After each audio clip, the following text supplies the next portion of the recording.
जय हिंद दोस्तों, I hope सब ठीक होंगे। तो आज हम टॉपिक डिस्कस करेंगे संविधान और संविधानवाद। ठीक है, लेकिन इस टॉपिक को स्टार्ट करने से पहले हम थोड़ा सा डिस्कस कर लेते हैं कि आंसर राइटिंग कैसे करनी चाहिए और कैसे इफेक्टिव होगी। तो इफेक्टिव आंसर राइटिंग और नॉन इफेक्टिव मतलब एक तो जिसपे नंबर ज़्यादा मिलते हैं और एक जिसपे नंबर कम मिलते हैं। ठीक है, तो यही डिस्कस करना है हमको कि नंबर ज़्यादा किस पे मिलते हैं, नंबर कम किस पे मिलते हैं। देखो, एक तो मैं बात लिखता हूं कि संविधान एक लिखित दस्तावेज है। लिखित दस्तावेज है, आप खुद ही बता दोगे किस पे नंबर एक्स्ट्रा मिलेंगे और किस पे कम मिलेंगे। संविधान एक लिखित दस्तावेज है। ठीक है, ये क्या है, मैंने खुद लिखा अपनी विचारधारा। वहां मैं यदि मैं आंसर लिख रहा हूं तो मैंने अपनी तरफ से लिखा है कि संविधान एक लिखित दस्तावेज है। ठीक है, इसका कोई प्रमाण नहीं है। ठीक है, क्या है कि संविधान एक सिर्फ लिखित दस्तावेज है, ये मेरी विचारधारा है। तो लेकिन यदि मैं यहाँ पे किसी विशेषज्ञ का नाम ले देता हूं, जैसे केसी हेरे के अनुसार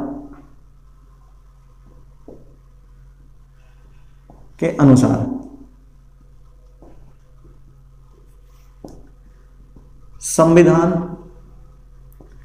एक लिखित दस्तावेज है।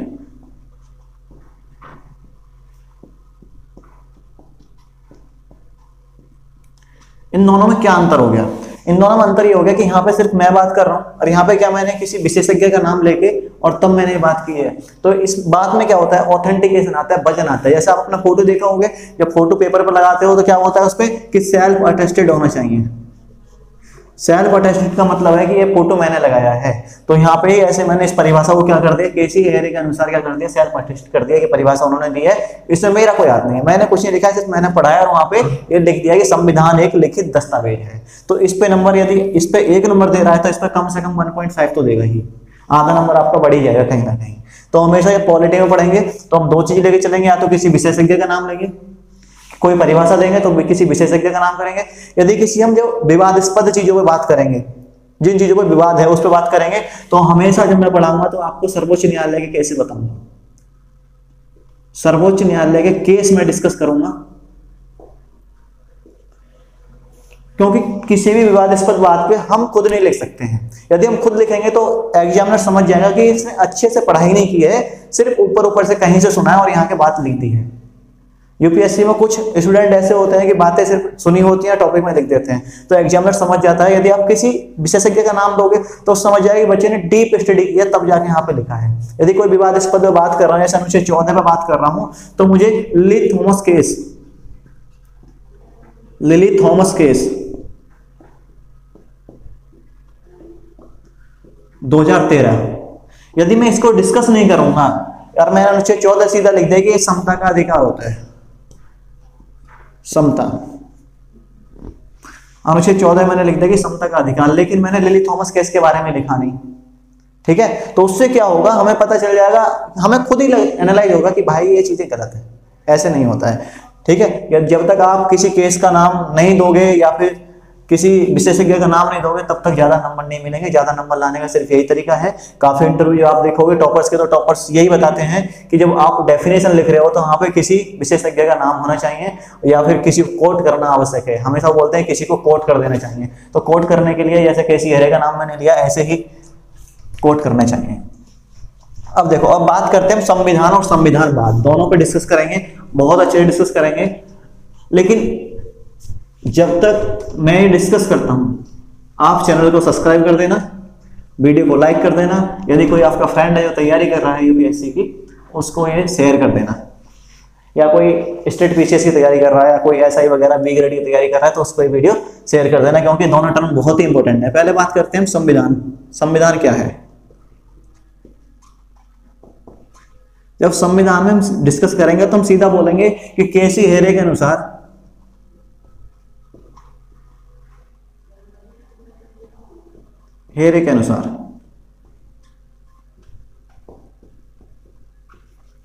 संविधान एक लिखित दस्तावेज है।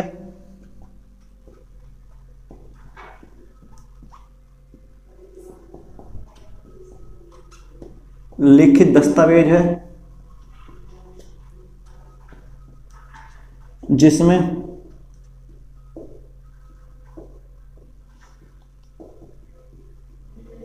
शासक के अधिकार, उत्तरदायित्व,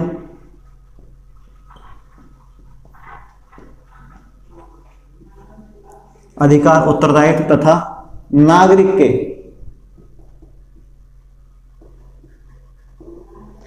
अधिकार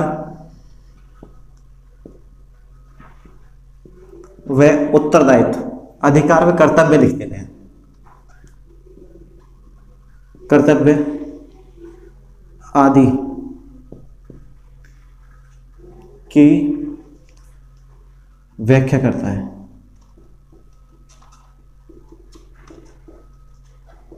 ठीक है, यहां पे जिसमें की जगह शब्द चेंज कर लेना है, जो कर लेना।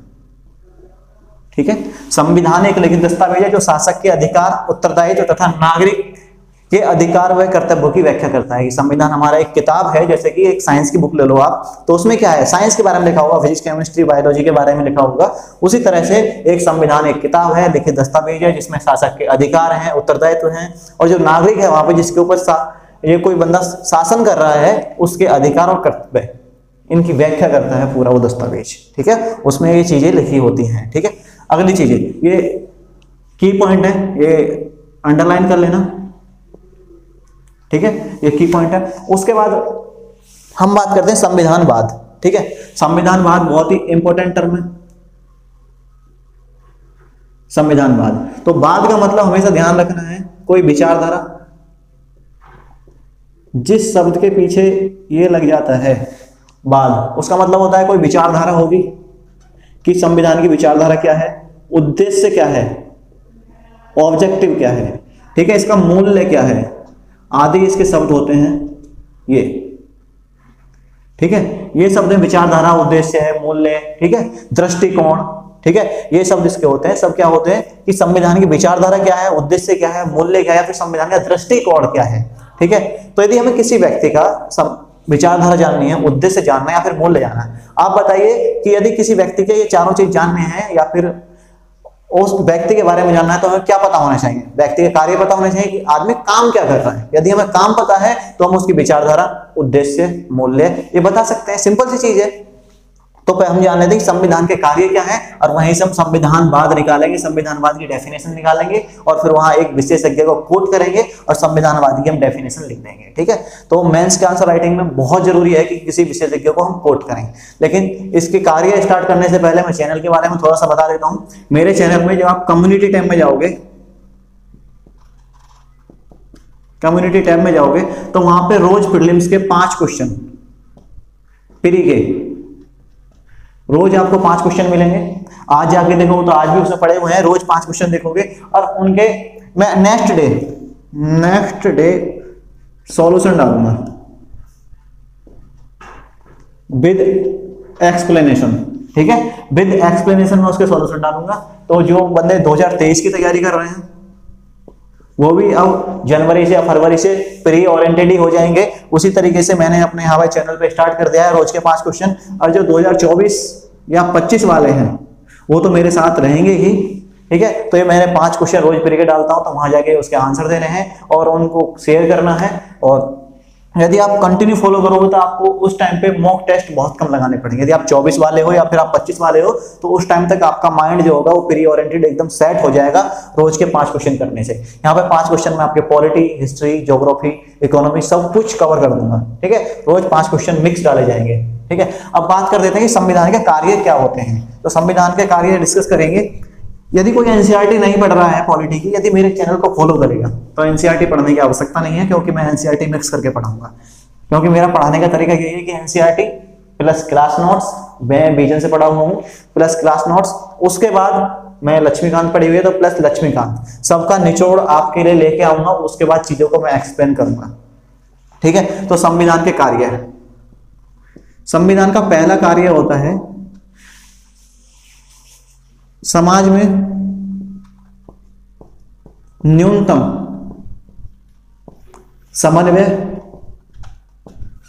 समन्वय ब्रैकेट में लिख लो तालमेल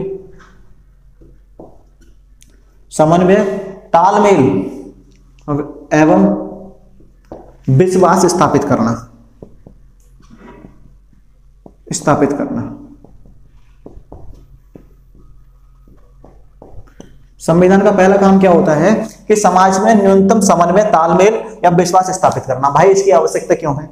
आप देखोगे कि हमारा भारत देश है, विविधताओं से भरा हुआ है, ठीक है। हमारे भारत में नॉर्थ में देखोगे तो 20-22 बोली बोली जाती है।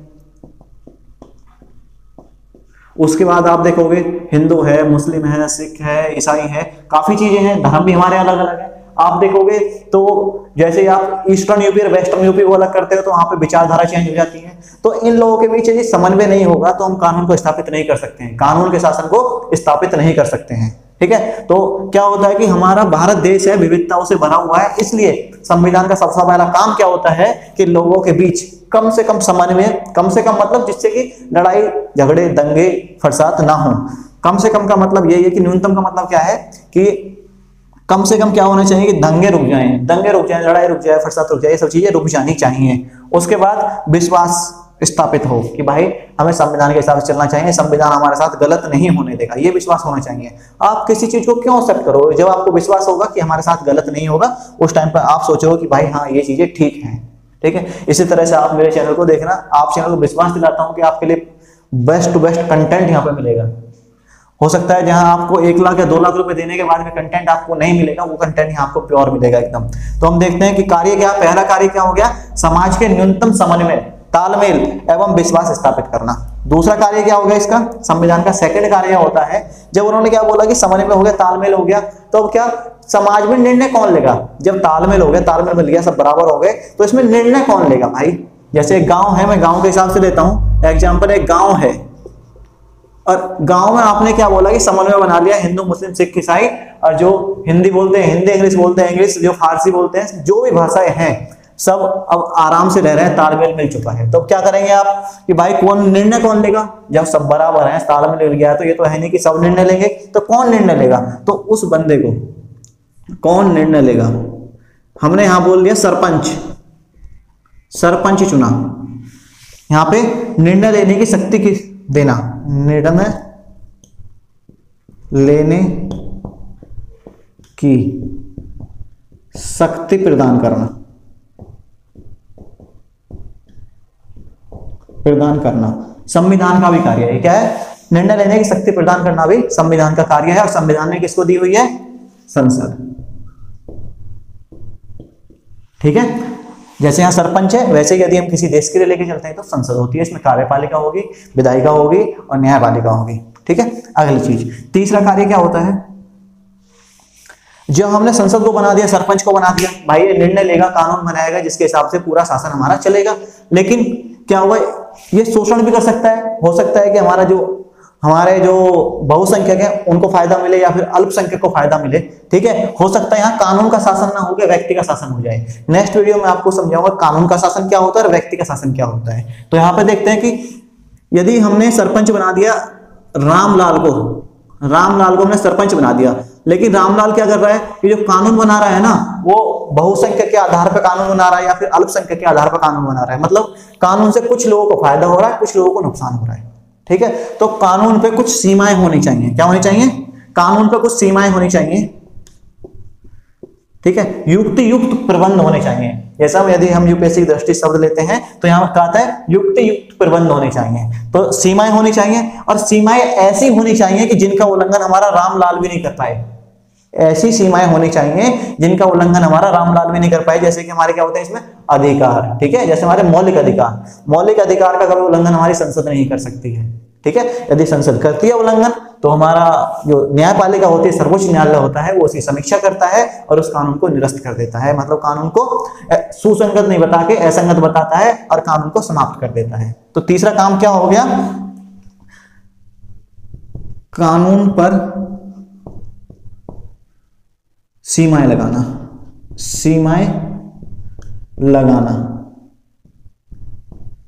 कानून पर सीमाएं लगाना जिनका उल्लंघन सरकार भी ना कर सके, कर सके। 3 काम हो गए। अब भाई हमने क्या किया, सरपंच बना दिया। पहले तो ये सब में तालमेल बैठाया, उसके बाद हमने बोला निर्णय कौन लेगा, सरपंच को बना दिया। अब सरपंच जो निर्णय लेगा, कानून बनाएगा, उस पर भी सीमा लगा दी। लेकिन भाई प्रॉब्लम यह है कि जब हमने सीमाएं लगा दी हैं तो जो हमारा वंचित वर्ग है, जो अल्पसंख्यक वर्ग है, जो वंचित वर्ग है, जो अभी तक डेवलप नहीं हो पाया है, कुछ संसाधन पर्याप्त नहीं है उनके पास, तो उनको बराबर कैसे लाया जाए। आपने तालमेल मिला के समानता तो दे दी, लिख तो दी, लेकिन लोगों को मिलेगी कैसे। तो क्या हुआ कि सरकार को ऐसा सक्षम बनाया जाए जिससे कि सामाजिक निर्णय हो सके, सामाजिक न्याय हो सके। सामाजिक न्याय स्थापित करने के लिए सरकार को हमें सक्षम बनाना पड़ेगा। ठीक है, जो हम क्या कर रहे हैं, यहाँ पे सरपंच बना रहे हैं। सरपंच क्या हो रहा है, यहाँ लोग इसको चुन के भेजेंगे, सरपंच बनाएंगे। ठीक है, संविधान ने सरपंच बना दिया उसको। तो सरपंच के हाथ में ऐसी चीजें होनी चाहिए जिससे सामाजिक न्याय हो सके। सामाजिक न्याय में आपको पढ़ाऊंगा आगे। न्याय 3 तरह के होते हैं, सामाजिक, राजनीतिक और आर्थिक। तीनों तरह के न्याय आपको मैं डिस्कस करूंगा जब प्रस्तावना आपको पढ़ा रहूंगा। ठीक है, तो क्या होना चाहिए, तीसरा। चौथा कि सरकार को सक्षम बनाएं, सरकार को सक्षम बनाया जाए, सक्षम बनाना, ताकि वे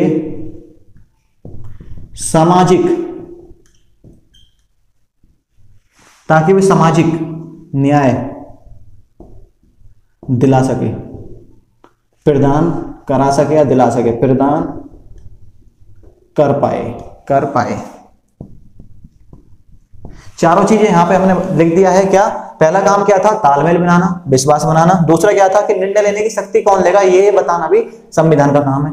तीसरा कार्य है कानून की सीमाएं क्या है, उनका उल्लंघन कर सरकार भी नहीं कर सकती। ठीक है, कानून को कुछ सीमाएं लगाई जाए जिनका उल्लंघन सरकार भी ना कर सके, जैसे मौलिक अधिकार। ठीक है, उसके बाद सरकार को सक्षम बनाना ताकि सामाजिक न्याय प्रदान कर सके। सामाजिक न्याय का मतलब क्या होता है, जो समाज के वंचित वर्ग है ना, जो हमारे अनुसूचित जाति हैं और अनुसूचित जनजाति हैं, उनको लाकर हम जनरल के बराबर ला सके उनको। ठीक है, उनके लिए समान न्याय दे पाए, सामाजिक न्याय दे पाए, जातियों को बराबर ले आए, भेदभाव ना हो। ठीक है, भेदभाव को रोकने के लिए चौथा पॉइंट, सरकार को सक्षम बनाना चाहिए ताकि वे सामाजिक न्याय प्रदान कर पाए। ठीक है, अब इनसे हम संविधान के कार्य देख लिए। अब इन कार्यों से हम संविधान की विचारधारा निकालेंगे, मतलब संविधानवाद निकालेंगे। इस संविधानवाद को हम कैसे मेजर कर पाए। ठीक है, इसके क्या तत्व हो कि हम बता पाए किसी देश में संविधानवाद है या नहीं है। ठीक है, ऐसे बहुत से देश हैं जिनमें नियम कानून है, बट क्या संविधानवाद नहीं है। संविधान तो है लेकिन संविधानवाद नहीं है। जैसे कि यूएसए हो गया, वहां पे संविधान है, संविधानवाद भी है। फ्रांस है, संविधान भी है, संविधानवाद भी है। लेकिन जब आप नॉर्थ कोरिया का एग्जांपल लोगे तो वहां संविधान तो है, नियम कानून तो है, लेकिन संविधानवाद नहीं है। वहां क्या है कि एक आदमी जो बोलेगा सब काम वही करेंगे। जैसे कि जिधर को सब भेड़ जाती हैं, एक भेड़ चली गई, उधर को सब भेड़ चली जाएंगी। यदि एक पहली वाली भेड़ गड्ढे में गिर गई तो सब भेड़ जो होती है वो गड्ढे में ही गिर जाती है। ठीक है, तो संविधानवाद की विचारधारा हम देखते हैं कि संविधानवाद है क्या। यहां से हमने कार्य देखे। अब हमने जब संविधान के कार्य देख लिए तो वहां से हम देख पाएंगे कि संविधान की विचारधारा क्या है। क्योंकि मैंने आपको बोला था यदि किसी व्यक्ति के बारे में हमें जानना है तो उसके हम कार्य को जान लेते हैं, तो उसके बारे में हमें पता चल जाएगा उसकी विचारधारा क्या है, उसका दृष्टिकोण क्या है। और फिर मैं संविधानवाद की आपके लिए एक डेफिनेशन दूंगा, एक विशेषज्ञ को कोट करूंगा और उसके बाद आपको। चलो कार्य देख लिए। तो पहले कार्य क्या है कि समाज में न्यूनतम समन्वय बनाना। ठीक है, और विश्वास स्थापित करना। ठीक है, मतलब स्वतंत्रता देना। एक तो स्वतंत्रता दोगे जब ही तो आप पे विश्वास करेंगे लोग। ठीक है, स्वतंत्रता नहीं दोगे तो कहां से विश्वास करेंगे। दूसरा, तालमेल कैसे होगा, जब समानता दोगे, समानता करोगे, समान करोगे, समानता। तीसरा क्या है, कानून पर सीमा लगाना, उल्लंघन करना। सीमा कैसे लगा सकते हैं, सीमा लगाने का सिंपल सा एक तरीका है कि नागरिक को कुछ अधिकार दे दो कि भाई तुम्हारे ये अधिकार हैं, तुम्हें समानता का अधिकार है, तुम्हें पूरे भारत में घूमने का अधिकार है। तो कोई भी आप पे कोई भी नियम कानून बना के आप पे सीमाएं नहीं लगा सकता कि आप भाई लद्दाख नहीं जा सकते हो, कि आप जम्मू कश्मीर नहीं जा सकते हो, या आप लखनऊ नहीं जा सकते हो, यूपी वाला बंदा आंध्र प्रदेश नहीं जा सकता है। तो ऐसा कोई नियम कानून नहीं बनाया जा सकता। ठीक है, तो आपको स्वतंत्रता है, समानता है। ये नहीं है कि भाई हिंदू ही मंदिर में जाएंगे, SC ST मंदिर में नहीं जाएंगे। ये समानता, पहले असमानता थी लेकिन अब क्या है, समानता है, कि किसी के साथ भेदभाव नहीं किया जाएगा। सिंपल सी बात क्या है, किसी के साथ कोई भेदभाव नहीं किया जाएगा। तो क्या अधिकार होंगे, अधिकार। और चौथा क्या होता है, गरिमा। गरिमा। ठीक है, अधिकार में दोनों पॉइंट आ जाते हैं। तीसरा चौथा, अधिकार हमारे सरकार के पास भी होने चाहिए और व्यक्ति के पास भी होना चाहिए। जब सरकार के पास अधिकार होंगे तो सामाजिक न्याय प्रदान कर पाएगी, और जब व्यक्ति के पास अधिकार होंगे तो अपने शोषण को बचा पाएगा। ठीक है, और गरिमा कहाँ से आती है हमारी? यहाँ से, समन्वय से। यदि हम समन्वय बनाना चाह रहे हैं तो सबकी गरिमा होनी चाहिए, सबकी डिग्निटी होगी। जो हमारा एक निम्न वर्ग का आदमी है उसकी भी डिग्निटी होगी, ठीक है, और गरिमा होगी, और जो हमारे उच्च वर्ग का आदमी है उसकी भी गरिमा होगी। ठीक है, समानता का एक मैं आपको बेस्ट एग्जाम्पल देता हूं कि वन मैन वन वोट, मतलब एक आदमी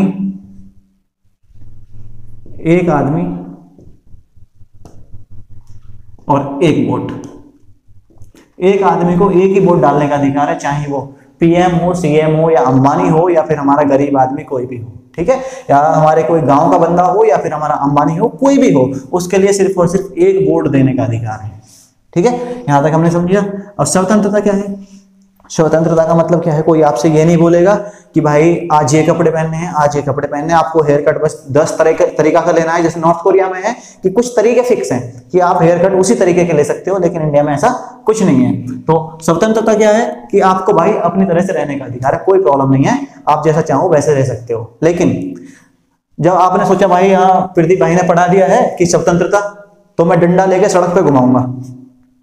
आप, हाँ, दूसरा बंदा जा रहा था, रामलाल जा रहा था, उसकी खोपड़ी में डंडा लग गया, तो अब क्या होगा? अब वो तो लड़ेगा, सिंपल चीज है। तो इसलिए एग्जांपल दिया गया कि भाई जहां से दूसरे की खोपड़ी स्टार्ट हो जाती है वहीं आपकी स्वतंत्रता खत्म हो जाती है। जहां खोपड़ी आ गई दूसरे बंदे की, वहां आपकी स्वतंत्रता फिनिश हो गई। लेकिन इसका मतलब क्या है कि स्वतंत्रता आपको उस लेवल तक है जहां तक दूसरे की स्वतंत्रता प्रभावित नहीं होती। यदि तुम्हारी वजह से दूसरे बंदे की स्वतंत्रता प्रभावित होती है तो आपकी स्वतंत्रता वहीं समाप्त हो जाती है। तो बोल सकते हैं जहां दूसरे की खोपड़ी आ जाएगी, जहां रामलाल की खोपड़ी आ जाएगी, वहीं पे आपकी स्वतंत्रता समाप्त हो जाएगी। ठीक है, समानता का मैंने बता दिया। अधिकार मौलिक अधिकार होते हैं। तीसरा गरिमा होती है। तो हमने कार्यों से क्या निकाल दिया?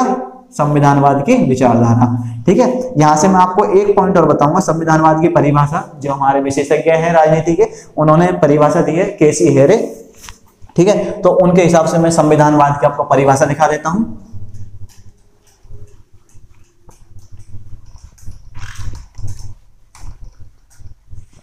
संविधानवाद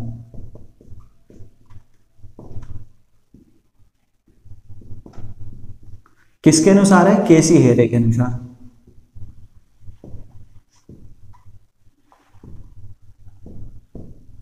केसी हेरे के अनुसार परिभाषा क्या है? संविधानवाद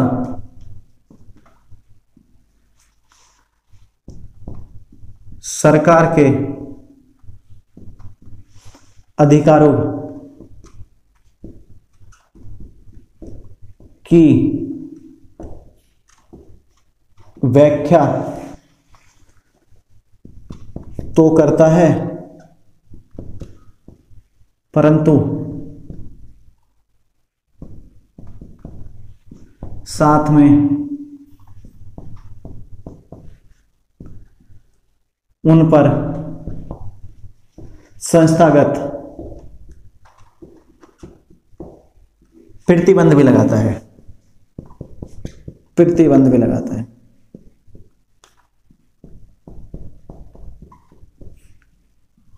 ये केसी हेरे के अनुसार परिभाषा है कि संविधानवाद सरकार के अधिकारों की व्याख्या तो करता है, परंतु साथ में उन पर संस्थागत प्रतिबंध भी लगाता है। ये कीवर्ड है, संस्थागत प्रतिबंध। इसको अंडरलाइन कर लेना और आपकी परिभाषा कंप्लीट होती है। मैं आपको समझा देता हूं कि संस्थागत प्रतिबंध होते क्या है।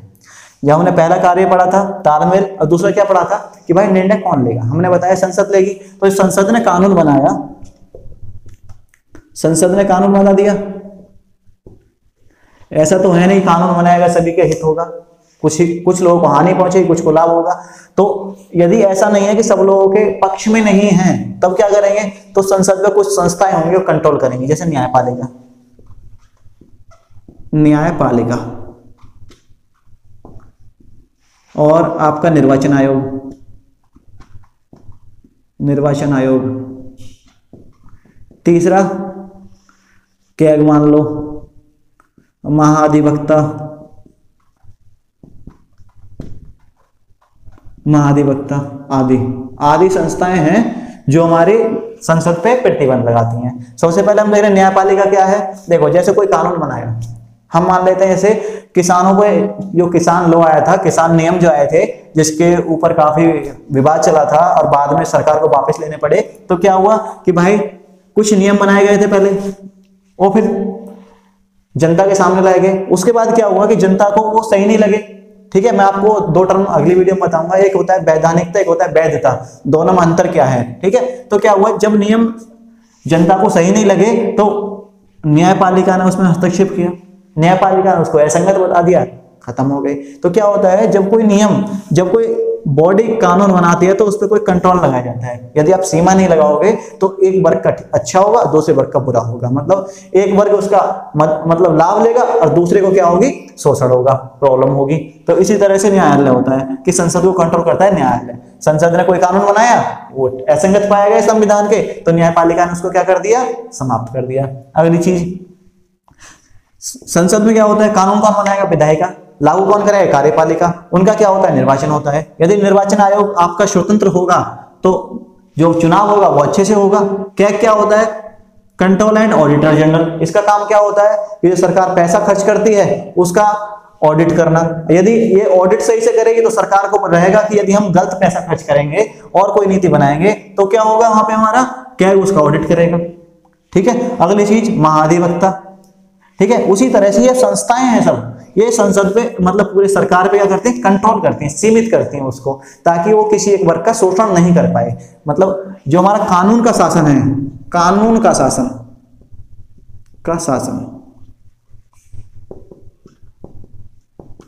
कानून का शासन, भाई शासन गलत लिख दिया मैंने, शासन, कानून का शासन, ये कानून का शासन रहे, वो व्यक्ति का शासन ना बन जाए, व्यक्ति का शासन नहीं बन जाए। मैं आपको ये डिस्कस करूंगा कि कानून का शासन क्या होता है, व्यक्ति का शासन क्या होता है। कुछ टर्म ऐसे हैं कि आपको पॉलिटी पढ़ने से पहले पता होना चाहिए, तो इसलिए मैंने आपको बताया कि संविधान और संविधानवाद। तो मैं उम्मीद करता हूं कि आपको दोनों टर्म अच्छे से समझ में आ गए होंगे। क्या है संविधानवाद, क्या है वो भी मैंने आपको अच्छे से बताया, उसकी कहां से आया वो भी बताया। उसके बाद मैंने इसकी परिभाषा भी बताई कैसी हेरे के अनुसार। तो ध्यान रखना है, जहां परिभाषा लिख रहे हो यदि हाँ आप किसी विशेषज्ञ को कोट कर देते हो तो आपकी परिभाषा में जान आते दम आ जाता है। ठीक है, इसी से एक एक नंबर से आगे पीछे लोग होते हैं। ध्यान रखना, रैंक जो फिसलती है वो एक एक नंबर से फिसलती है यूपीएससी में, स्टेट पीसीएस में एक एक नंबर से रैंक फिसलती है नीचे। ठीक है, तो सिंपल से मैंने 4 इसके कार्य बताए। मैंने आपसे पूछा कि भाई यदि किसी व्यक्ति के बारे में आप बताना चाहते हो तो कैसे बता सकते हो कि ये व्यक्ति इस तरह का है, इसकी विचारधारा ये है, इसका उद्देश्य ये है, इसका ठीक है ऑब्जेक्टिव ये है। ठीक है, तो क्या किया हमने, उसके कार्य देखे। यदि हमें किसी व्यक्ति के कार्य पता है तो हम उसका उद्देश्य बता सकते हैं। तो हमने संविधान के कार्य देखे, तो फिर हमने संविधानवाद देख लिया कि संविधान की विचारधारा क्या है। तो हमने चारों देखा था, गरिमा, स्वतंत्रता, समानता और अधिकार। उसके बाद मैंने आपको बताया एक क्या था, सीमित सरकार होनी चाहिए। सीमित सरकार जो हमारे पॉइंट नंबर 3 से निकल के आती है। तो मैंने सीमित सरकार किस प्रकार से, इस तरह से मैंने आपको बता दिया। परिभाषा में सीमित सरकार बता दिया कि संविधानवाद क्या है कि सरकार के अधिकारों की व्याख्या करता है पर उन पर क्या करता है, संस्थागत प्रतिबंध भी लगाता है। इसको अंडरलाइन कर लेना क्योंकि ये कीवर्ड है हमारा, संस्थागत प्रतिबंध। तो इस वीडियो में ही रुकते हैं और अगली वीडियो में आपको डिस्कस करेंगे, नेक्स्ट टॉपिक लेकर आएंगे जो पॉलिटी पढ़ने से पहले आपको पता होना चाहिए। तो अभी के लिए जय हिंद जय भारत और मिलते हैं नेक्स्ट वीडियो में। चैनल को सब्सक्राइब कर देना, वीडियो को लाइक कर देना और यदि नहीं समझ में आया हो तो कमेंट कर देना। और जो आपके फ्रेंड तैयारी कर रहे हैं यूपीएससी की या स्टेट पीसीएस की या सीजीएल की, तो उनको इस वीडियो को शेयर कर देना। तो जय हिंद जय भारत।